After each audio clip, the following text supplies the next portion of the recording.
Exit poll പ്രവചനങ്ങൾ നൽകിയ വിജയത്തെ കടത്തിവെട്ടി മഹാരാഷ്ട്രയിൽ മഹായൂതിയുടെ അത്ഭുത ജയം.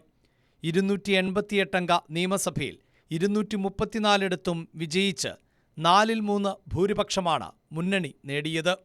148 സീറ്റിൽ മത്സരിച്ച BJP 132 വിജയിച്ചു. Strike rate 89%. 81 സീറ്റിൽ മത്സരിച്ച ഏക്നാഥ് ഷിൻഡെയുടെ ശിവസേന 57 51 സീറ്റിൽ മത്സരിച്ച അജിത് പവാറിന്റെ NCP 41 സീറ്റിലും വിജയക്കൊടി പാറിച്ചു.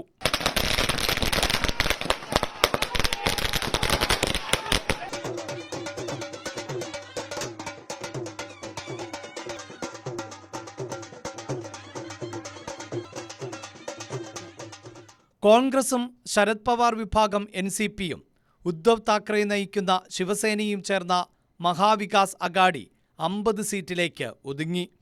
ലോക്സഭാ തെരഞ്ഞെടുപ്പിൽ വ്യക്തമായ മേൽക്കൈ നേടിയ മുന്നണിയാണ് 6 മാസത്തിനുള്ളിൽ പാടെ തകർന്നടിഞ്ഞത്. കോൺഗ്രസ് 16, ശിവസേന ഉദ്ധവ് താക്കറെ വിഭാഗം 20, NCP ശരത് പവാർ വിഭാഗം 10 എന്നതാണ് കക്ഷിനില. മഹാരാഷ്ട്രയിൽ 2 സീറ്റിൽ മത്സരിച്ച CPIM സിറ്റിംഗ് സീറ്റ് നിലനിർത്തി. വിനോദ് നിക്കോളയാണ് 10ാം തവണയും ചെങ്കൊടി പാറിച്ചത്.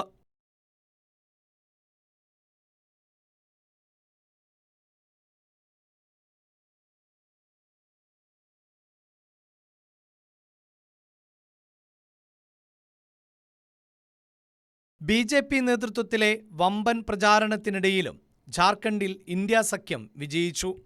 81ൽ 56 സീറ്റോടെ ആധികാരിക വിജയമാണ് JMM, കോൺഗ്രസ്, RJD, CPIML മുന്നണി നേടിയത്.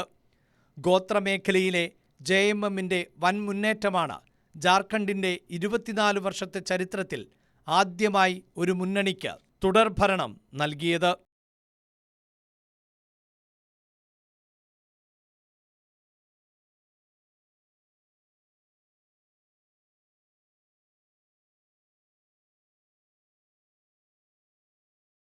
അഴിമതിക്കേസിൽ ജയിലിൽ പോയി ജാമ്യത്തിൽ ഇറങ്ങിയ JMM നേതാവ് ഹേമന്ത് സോറൻ തന്നെ വീണ്ടും മുഖ്യമന്ത്രിയാകുമെന്നും ഉറപ്പായി.